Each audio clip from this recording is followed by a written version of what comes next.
Le voy a dar a la grabación y a continuación voy a compartir pantalla con la presentación que ya teníamos, que nos hizo el favor el maestro, el doctor Daniel de Lira, de realizar para esta ocasión, este llamado 2023.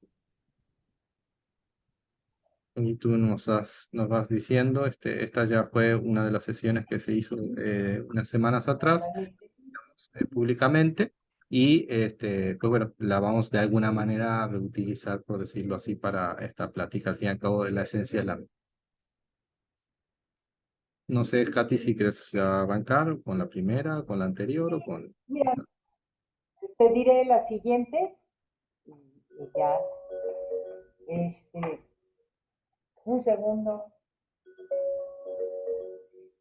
perdón. Bueno, no puedo contestar ahorita,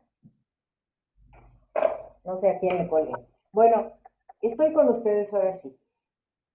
Esta es una cita de nuestra presidenta histórica del Comité Mexicano de Memoria del Mundo, Rosa María Fernández de Zamora, quien escribió: en un mundo tan confuso como en el que vivimos, debemos tener tiempo para conservar los documentos que definen nuestras raíces, nuestro pasado y nuestra existencia. El que sigue.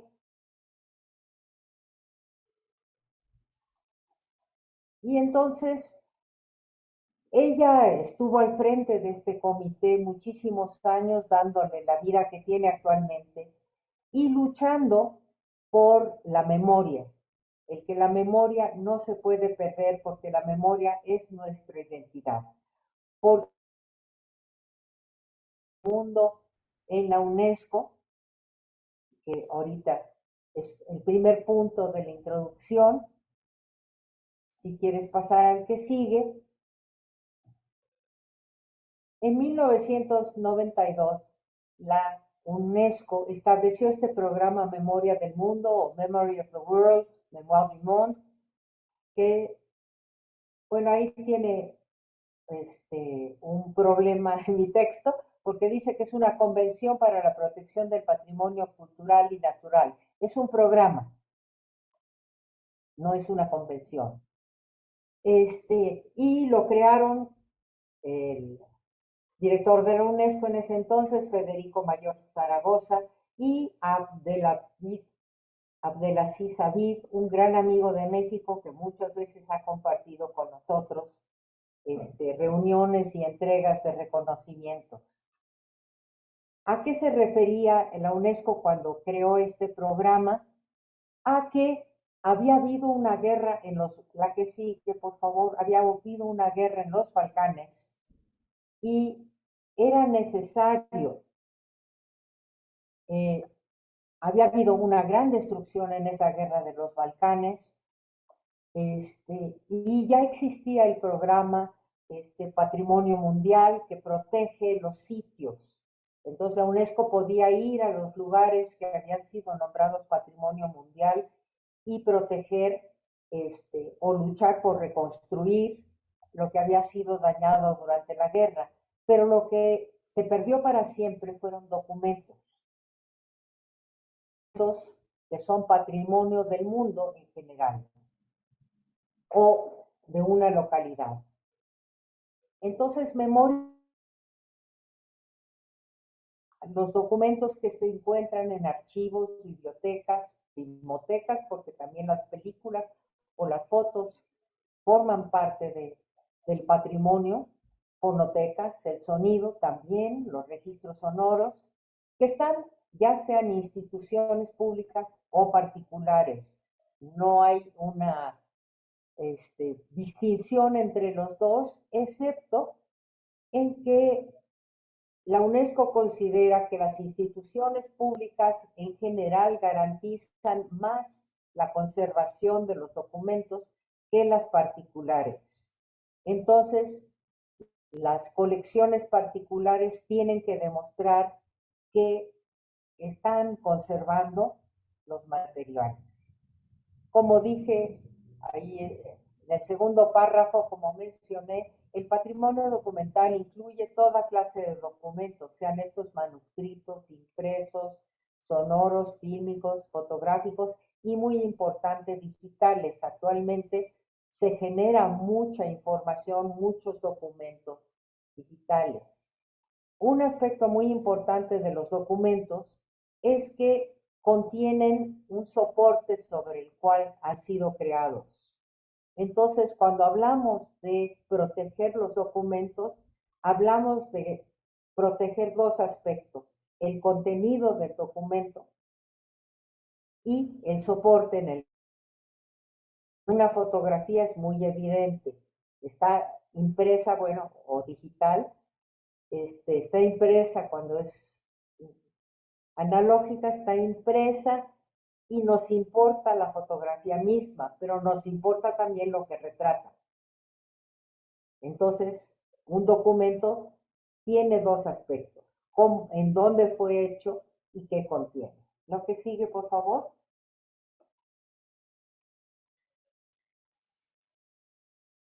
Muy importante, el patrimonio documental mundial pertenece a todo el mundo.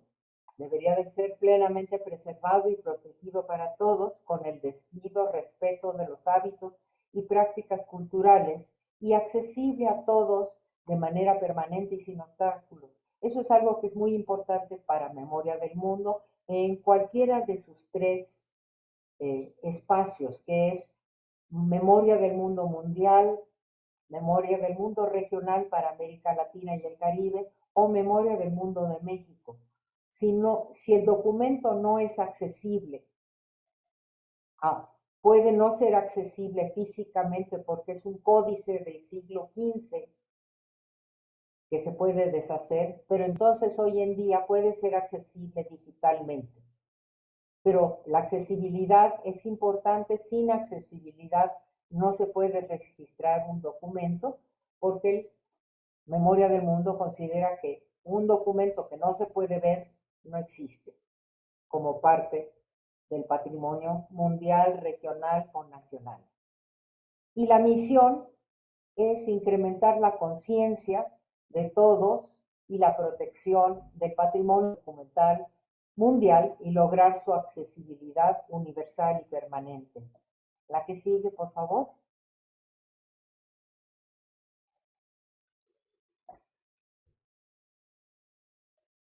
Nos basamos para los criterios en las directrices para la salvaguardia del patrimonio documental que escribió Ray Edmondson en 2002, que se ha actualizado, pero se ha actualizado más en el lenguaje y por agregar la parte digital en el concepto. O sea, y dentro de las directrices queda establecido el registro.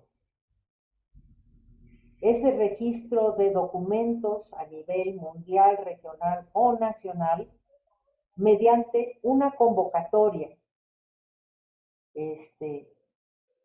con las reglas de la convocatoria, de las fechas de envío y después el análisis y el dictamen para ver si cumple con los requisitos de las directrices establecidas, no solo por el documento de Ray Edmondson, sino de Memoria del Mundo, que las ha integrado a sus requisitos.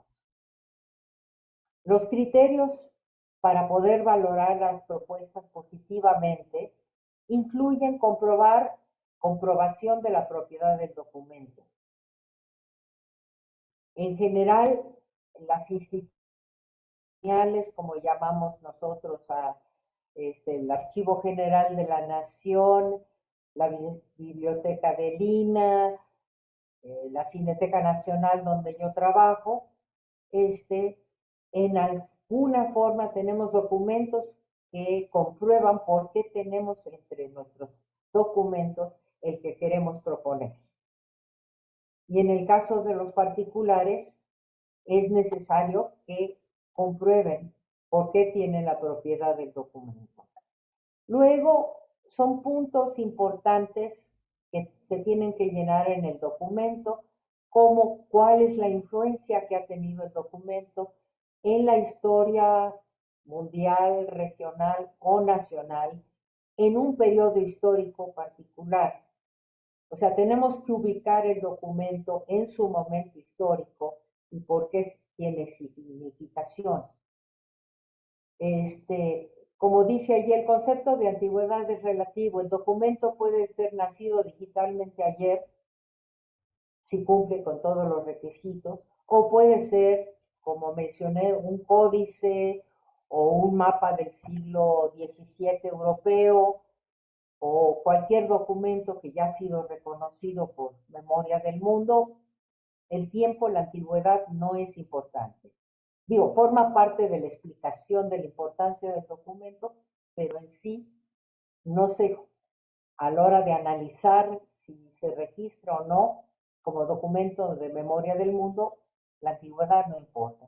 Y el lugar, pues tiene importancia de dónde es, la relevancia por el origen geográfico, porque no es lo mismo un documento que proviene de algún lado en donde es muy difícil que se conserven los documentos por el clima y que quede nada más uno, a, digamos, en Europa, que llevan ya muchos siglos este, custodiando los documentos, puede tener una importancia el lugar donde fue creado.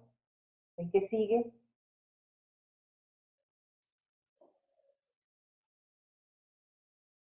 El criterio de personas es quién, a qué se refiere el documento, qué personas lo vivieron, bueno, lo hicieron para empezar, lo vivieron, en qué manera tuvo un impacto sobre la historia.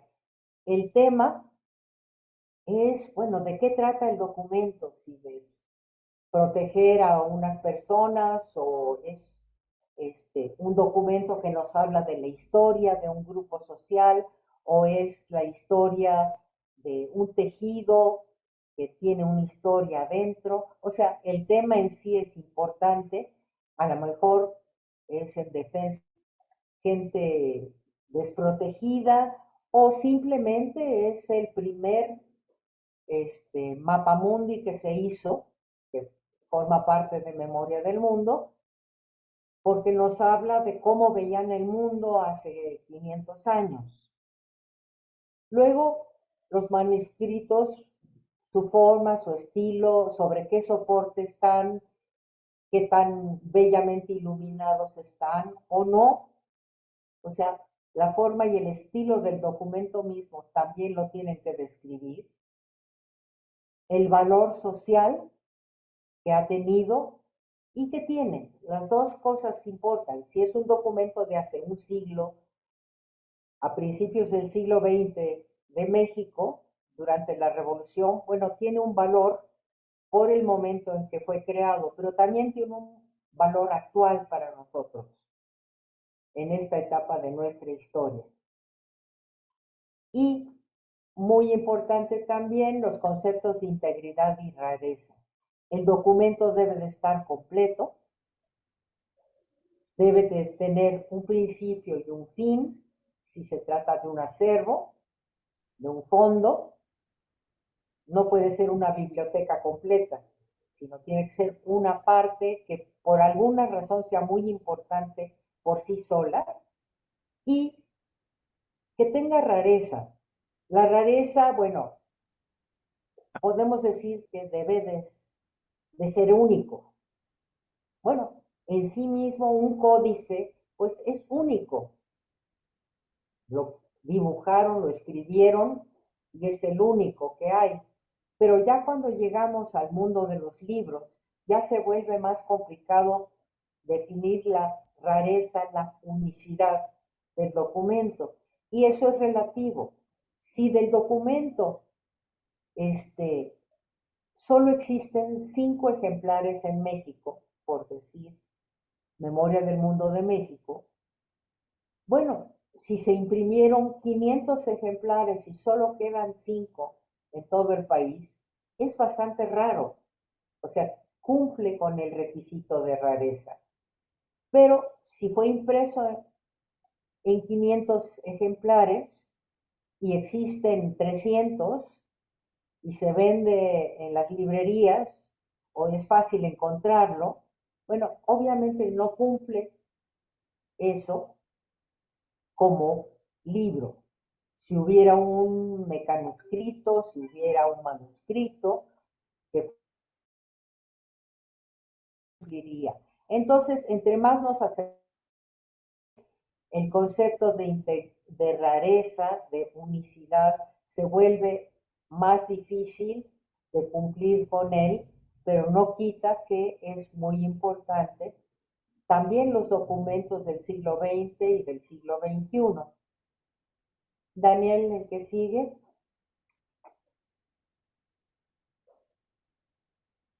Entonces he estado mencionando que hay mundial, regional y nacional. El, la convocatoria para el registro mundial está abierta hasta noviembre. El regional acaba de cerrar el mes pasado y el nacional está abierto ahora hasta el 11 de septiembre. Y yo espero que varios de ustedes estén interesados en presentar para el nacional o para el mundial. Digo, uno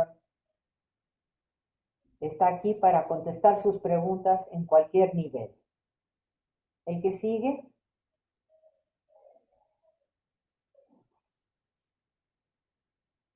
Hay unos ejemplos aquí. Le voy a pedir a Daniel que vaya un poco rápido porque para que entremos ya en materia de sus preguntas. Esto, por ejemplo, la Biblia o el diario de Ana Frank. La Biblia pues, es de hace varios siglos, el diario de Ana Frank es del siglo XX, la película Los Olvidados también del siglo XX. Ahí deténlo nada más un minuto, o sea, es una... Échalo para atrás, por favor, perdón. Es una película, el documento, pero lo que está registrado es el negativo del documento, no la película que puede haber 1000 copias, sino el negativo que está en las instalaciones de la Filmoteca de la UNAM, pero que pertenece a Televisa. O sea, dos instituciones pueden tener que ver con un documento, porque uno lo posee físicamente y el otro es el propietario. Y tiene que ser único. El negativo lo es. Perdón, aproveché para explicar un punto. Seguimos con las que siguen, Daniel. Aquí es, por ejemplo, un ejemplo del diploma que consta, mediante el cual consta el registro de la obra de Fray Bernardino de Sahagún, que se registró a nivel regional, mundial, perdón,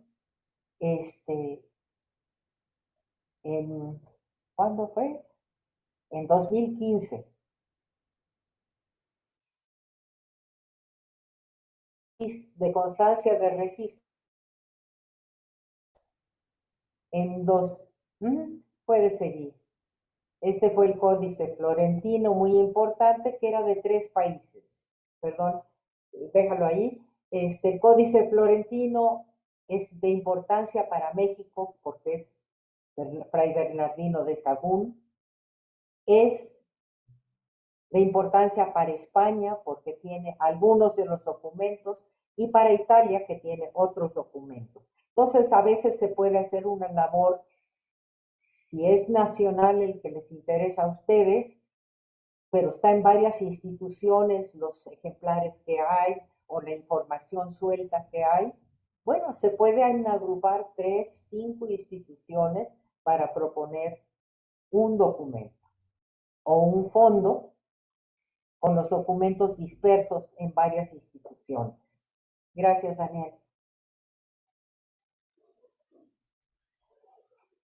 En marzo de este año entregamos los reconocimientos de Memoria del Mundo de México y entre ellos están un archivo fotográfico, el de Walter Reuter, que contiene 97,000 imágenes en diversos formatos y que, digo, el señor Walter Reuter no nació en México, o sea, no es una limitación el origen del documento o de quien hizo el documento, pero Walter Reuter tiene no sé qué porcentaje de las 97,000 imágenes que corresponden a México, pero la mayoría lo son.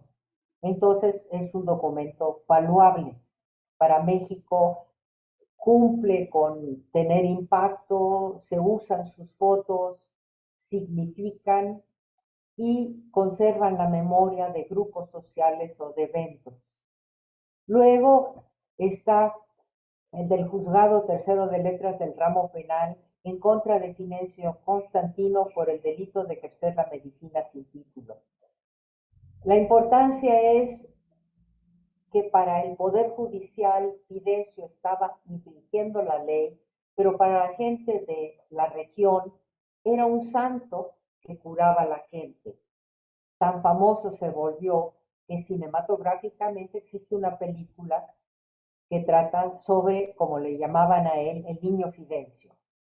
Entonces tuvo impacto social, hay constancia documental en el Poder Judicial de cómo se llevó a cabo el juicio y por eso es reconocido por México. El Cantar de los Cantares de Salomón, traducción del hebreo de Jesús de León, bueno, no es el único en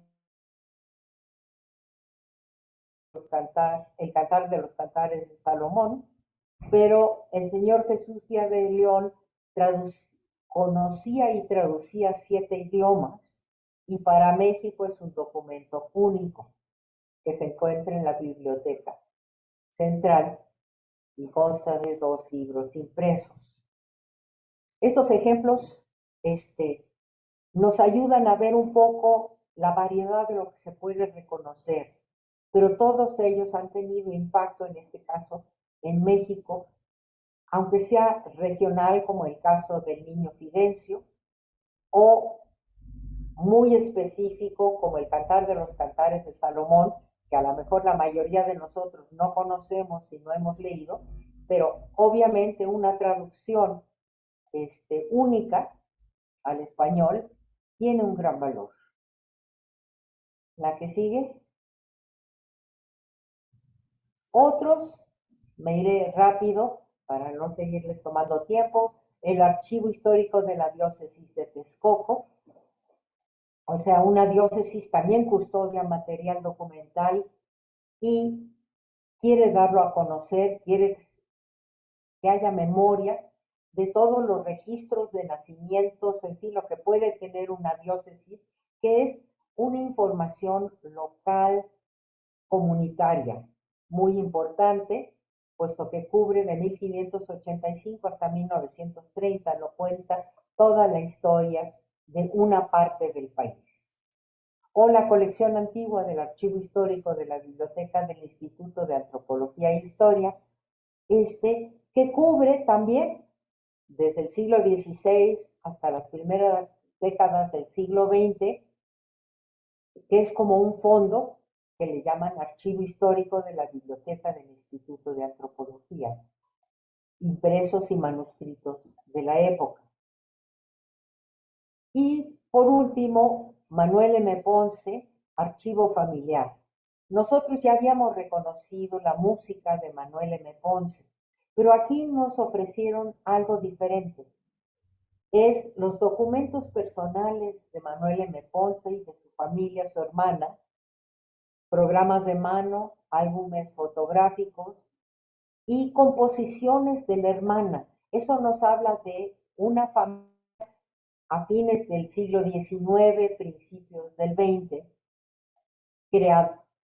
creativa y tratando de rescatar también a estas mujeres que siempre se quedaron atrás. Manuel M. Ponce era la gran figura, pero su hermana, que tenía composiciones muy valiosas, pues las tenía en casa y no trascendían. Ahora queremos que trasciendan. Y con eso terminamos los reconocimientos del 2022 y lo abro a comentarios, preguntas de ustedes para la convocatoria 2023.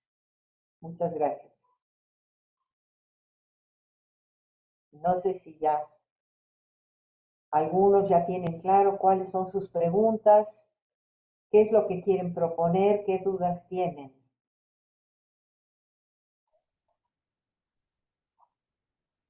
¿Hay preguntas? No, ¿verdad? Sí, sí hay. Hay por ahí, ¿Sí? hay por ahí un formulario como de autoevaluación de algún documento para que en el archivo puedan considerar y hacer como una autoevaluación para ver si entraría en estos criterios o algún formulario o algo así. Bueno, están el formulario y las instrucciones para el llenado del formulario. No sé si las tiene usted, porque si no, las subiremos, ¿verdad, Daniel? O Gaby, este, porque ya con eso, pues el formulario da una idea de qué tienen que responder y el instructivo nos dice cómo responder cada pregunta. Este, Creo que también, no, básicamente bueno, también muy importante que acudan a las directrices 2015 de las que mencioné, porque ahí se amplía un poco la explicación de la importancia de memoria del mundo y los diferentes aspectos que le importan a la UNESCO en cuanto a memoria del mundo. Serían los tres documentos, el formulario, el instructivo y las directrices. Y las tres las hemos compartido, pero si no la tienen, con mucho gusto pídanoslas y se las enviamos. Y acabo de compartir la liga donde está el llamado para 2023 y ahí es donde viene, ¿no? El formulario, en fin, todo el instructivo llenado, entonces pues ahí ustedes lo pueden consultar sin ningún problema, directamente en la página. Gracias. ¿A usted? ¿Alguien más que tenga una pregunta, le haya quedado? Pues yo más bien un comentario, si me lo permite. Adelante.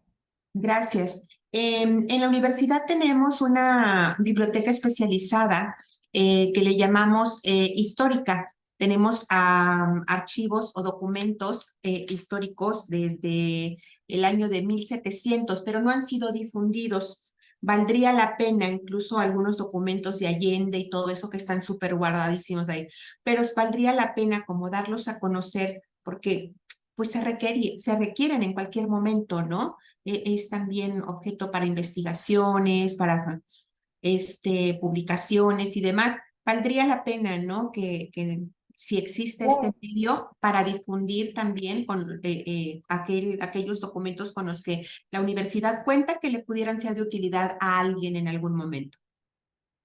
Una pregunta, Alicia, que es el nombre que veo ahí mencionado, ¿de qué universidad y de qué área de la universidad están Sí, hablando? de la Universidad Autónoma de Tamaulipas y estoy ahorita encargada de Biblioteca Central Victoria. Ok, muchas gracias. Y sí, claro que sí, o sea, piensen ustedes en cuanto al registro, tiene varios aspectos memoria del mundo. Memoria del mundo es donde hay guerra, buscar evitar que se destruyan los documentos. Pero aquí en México, en este momento, si bien todavía hay destrucción de documentos, estamos en un periodo de rescate, conservación y difusión de documentos. Pero el pero no viene exactamente al caso. Tiene que, o sea, son nacionales. Nos interesa que vengan de Tamaulipas documentos. Personalmente considero que la Ciudad de México, que es depositaria de muchas instituciones patrimoniales, está súper cubierta, aunque siempre se aparecen documentos que hay que dar a conocer. Pero a nivel nacional nos falta conocer los documentos valiosos de 31 estados. Entonces, bienvenidos de Tamaulipas, siempre y cuando cumplan con los objetivos del programa, que sean únicos, que sean un fondo que tenga principio y fin, y de ser posible que destaque uno o dos documentos a través de los cuales se puede entender por qué es de importancia nacional el que ustedes lo custodien. Si tiene, no sé si respondí a su pregunta. Sí, sí, muchísimas gracias. Ajá. Muchas gracias. El doctor Omar Álvarez de la Universidad Autónoma de Baja California levantó la mano. Sí, gracias. Catherine, una pregunta breve. Básicamente, mi duda es sobre la comprobación de propiedad de documentos. Si hay alguna variante ahí, con el cual uno pueda sustentar esa propiedad, ¿no? Aparte de las que mostraste ahí en la presentación.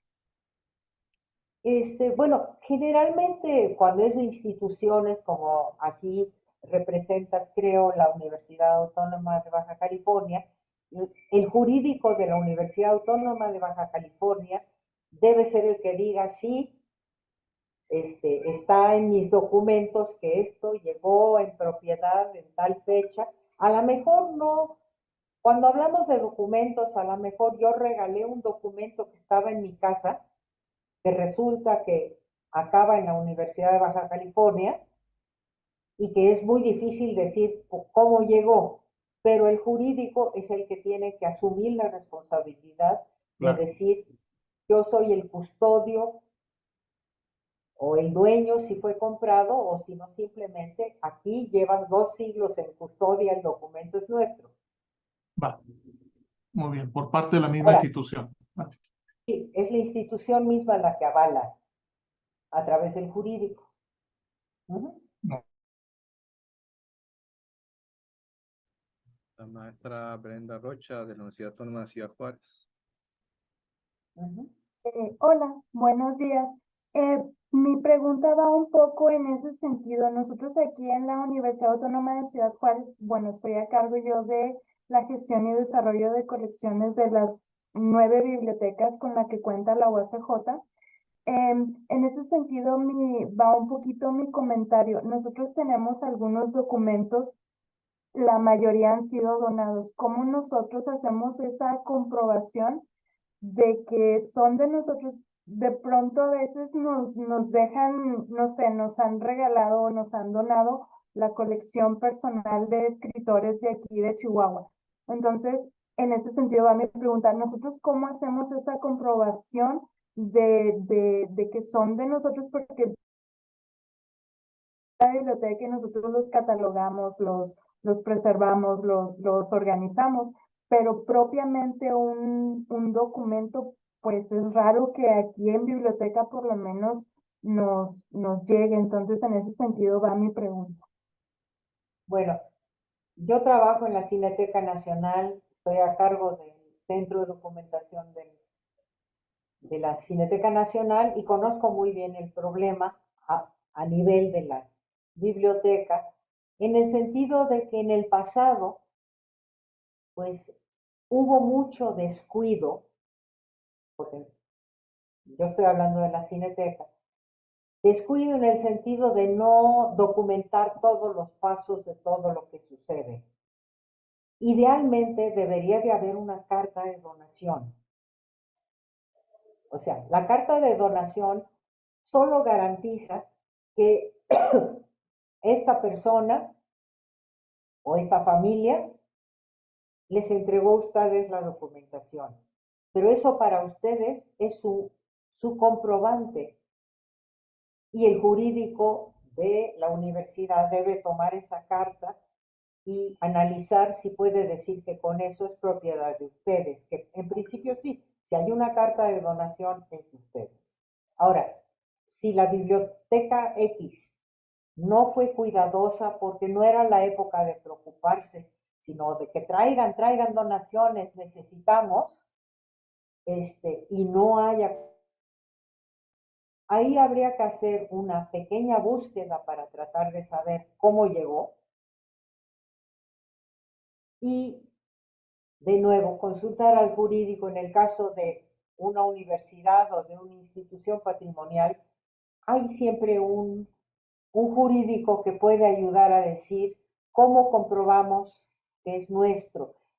Recuerden que los documentos en sí son de ustedes en cuanto a que físicamente están en sus universidades, en este caso de las preguntas que han hecho hasta ahorita.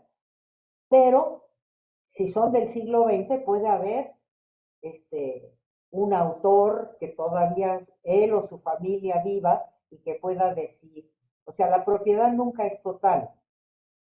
porque hay la patrimonial y hay la autoral. Pero ustedes pueden demostrar la patrimonial y su jurídico los tiene que ayudar para eso. Si son muy antiguos los documentos, es más fácil que no haya descendientes que estén peleando derechos de otro tipo. Si son del siglo XX o XXI, ahí sí a lo mejor, entre más nos acercamos, más es necesario que los autores de la fotografía hayan cedido, no se puede ceder el derecho autoral, pero ceder el uso de las fotografías para su archivo. Entonces hay que ver en cada caso cuál puede ser el problema, pero básicamente el jurídico de su institución lo resuelve. Muchas gracias. Ni nada. ¿Alguien más? Pero Omar preguntó la Yo otra, Catherine, rapidita, una vez que un documento tenga, o sea seleccionado en esta convocatoria, ¿qué compromiso se obtiene en la institución? ¿Hay algún inherente a esto? Bueno, el compromiso, y hay una carta compromiso que les entregamos junto con el diploma. Esa carta compromiso les dice que ustedes se comprometen a cumplir con conservar, preservar y difundir el documento. O sea, básicamente ese es el compromiso, para que siga siendo incluido. Si en alguna revisión que hagamos resulta que han pasado varios años y el documento pues fue medio abandonado, bueno, sí, ahí haríamos como echarnos para atrás y decir, mientras no demuestren que están dispuestos a, porque está a punto de desaparecer, ya sea porque no lo conservaron, porque no, en esta época, pues preservación implica hacer copias digitales del documento, eso también importa. Si no hay copias digitales hoy en día, pues el acceso es muy relativo. Y si no permiten a nadie verlo, pues también habría. Okay. Pero son condiciones que en general las instituciones cumplen, no hay más. Bueno, sí hay un que no he mencionado hasta ahorita, que es muy importante. Después de la pandemia a todos nos cayó el 20 de que tenemos que tener un plan de riesgos. Sí. Y van a ver que en el cuestionario tienen que llenar, si tienen un plan de riesgos, cómo van en su gestión de riesgos, y si no lo tienen, ¿para cuándo lo van a tener? Porque pues ya vimos que nos puede caer súbitamente pues una pandemia o un huracán o un temblor, y si no tenemos un plan de riesgos, la memoria de México en este caso se puede desaparecer. Entonces, perdón, qué pena, estoy colgando. Ok, me quedo. Ajá. Entonces, ese no lo mencioné antes, perdón, pero también es muy importante, y para nosotros en este año, en la convocatoria del año pasado y en este año, estamos subrayando que es muy importante. Muy bien, excelente. Entonces, preservar, compartir y el plan de riesgos. Básicamente. Gracias. Sí.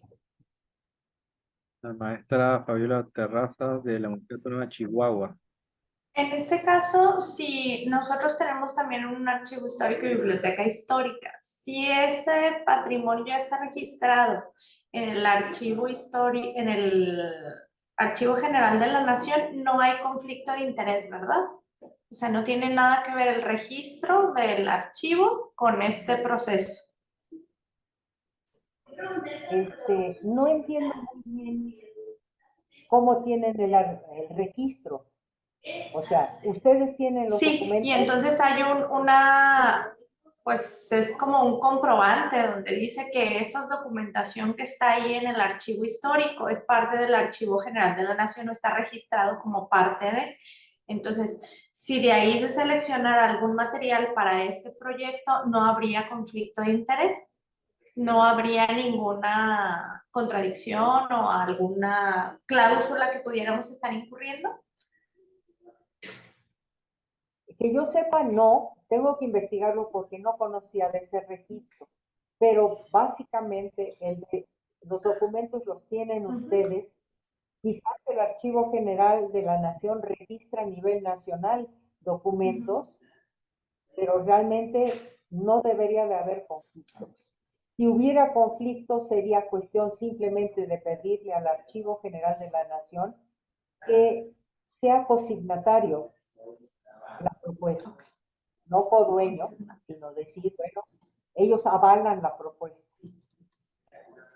Sí, como si fueran codueños, por decirlo de alguna manera, o que es compartido. No, o sea, el Archivo General no puede ser dueño de un documento que tienen ustedes. Puede estar en un registro general de documentos. Es la parte que no sé. Realmente no le puedo contestar ahorita. No sé si alguien haya tenido el problema de tener documentos físicos, estar en un registro del AGN. Es la primera vez que me plantean la pregunta. Yo supongo que no hay ningún conflicto, porque es un registro que no quiere decir que sean de ellos. Siguen siendo de ustedes. Igual voy a investigar bien con la persona del archivo histórico aquí de la Biblioteca Histórica para ver en qué términos está ese convenio con el Archivo General de la Nación o ese registro. Cualquier cosa, pues escríbanos y trataremos de ayudarla a aclarar eso. Gracias. Muchas gracias. Pues acá Gabriel había pedido que se inscribieran acá por el chat para, si quería sacar una pequeña notita. Ella se encarga de comunicación del Comité Mexicano de Memoria del Mundo y quería sacar una breve notita, ¿no? Con los asistentes, en fin, mencionando quienes participaron de esta plática que realmente ha sido, creo que muy fructífera, ¿no? Las dudas que están surgiendo son trascendentes y pueden ayudar a esclarecer las posibilidades de postulación de registros, ¿no? Concretos. Entonces, ¿qué es lo que nos interesaba al fin y al cabo? Entonces, no sé si hay alguna consulta más, alguna pregunta más a la maestra Catherine Bloch. Yo, Sí. mientras surge alguna última pregunta o últimas preguntas, quiero decirles que no les asuste meterse en pues, problema relativo que es identificar qué tienen de valor. Bueno, ese es el primer paso. El segundo paso es ver qué derechos tienen sobre ese material para poder llenar el formulario y asesorarse de expertos en su universidad, en su centro, para sacarle jugo al valor. O sea, a veces tenemos documentos y no les damos ningún valor. En 2022, la Suprema Corte del Estado de México encontró unos documentos pensando en buscar para Memoria del Mundo, busca y encuentra unos documentos que nunca le habían llamado la atención. Uno, el del indio Giuseppe, pues un indio que en 1500, principios de, creo que como 1530 o 40, hace un pleito para que le reconozcan sus derechos de herencia y todo eso. Y el documento en sí no es que sea único, sí es único ese papel, pero no es único que indígenas hayan pedido sus derechos. Lo que es único es que conozcamos que los indígenas en el siglo XVI ya peleaban en las cortes sus derechos. Eso sí es información novedosa. Entonces, no siempre es muy claro el porqué de la importancia de un documento y los expertos dentro de sus instituciones pueden ayudar a decir, no, este libro o esto que tienen ustedes realmente impactó a nivel nacional. O sea, asesórense y no le tengan miedo a llenar el formulario.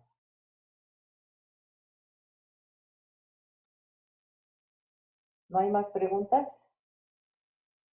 Ma- Bueno, ma- ojalá maestra, todos. maestra Catherine, disculpe, cualquier asesoría y eso entiendo que nos podemos acercar, ¿no? Cualquier duda que pudiéramos tener. Sí, por supuesto. Va. Ya sea conmigo, con Daniel, con el comité, miembros del comité, si es muy específica. Ujú. Por ejemplo, la que me hizo Fabiola Terrazas, pues ella por un lado va a averiguar, pero yo por mi parte voy a ver con los miembros, a ver quién sabe, bueno, directamente con el AGN, es miembro del Comité Mexicano, preguntarles ese registro qué significa. Entonces podemos ayudarlos a responder preguntas. Estamos para servirles. Entonces, yo soy vicepresidente foráneo del comité, así que pues, con mucho gusto estamos a la orden. Significa que atiendo un poco de alguna manera, o tendría que atender a los estados de la República, para de Ciudad de México. Entonces, pues bueno, estamos para servirles en lo que sea necesario. Y lo que no sabemos, no vamos a decir que lo inventamos, lo preguntamos. Exacto. Perfecto. Bueno, muy bien. ¿Algo más? No sé si hay algo más. Gabriela, ¿alguna cuestión? No sé si nos quieres decir algo, y si no, pues con esto tenemos, Gaby, con los datos que ya se pusieron. Gabriela. Bueno, Gracias, maestra Catarine. Gracias. muchísimas gracias entonces a todos ustedes por su participación. Gracias, Catherine, por entonces tu plática, que creo que ha sido muy esclarecedora, la respuesta a las preguntas, y agradecer a nombre del Compavi entonces esta posibilidad de tener esta interacción contigo de manera un poco casi, por decirlo así, exclusiva, ¿no? Así, entonces, muchísimas gracias. Muchas Cuando gracias. quieran, ya sea por Zoom o por carta y WhatsApp, con mucho gusto contestamos sus dudas. Daniel, yo te agradezco a ti infinitamente que estás al frente junto con Gabriela en cada una de las reuniones para contestar dudas y para hablar del programa. Son ustedes maravillosos apoyando al comité, como miembros del comité, pero apoyando al comité y metiéndole horas de esfuerzo. Esta reunión con las universidades, a mí me encanta saber que hay interés y ojalá de diversos estados tengamos propuestas ahora. Para que sí, entonces, Que les vaya muy bien a todos. muchísimas gracias, muchísimas gracias. Que pasen muy Gracias. bien. Luego. Gracias. Gracias. Gracias.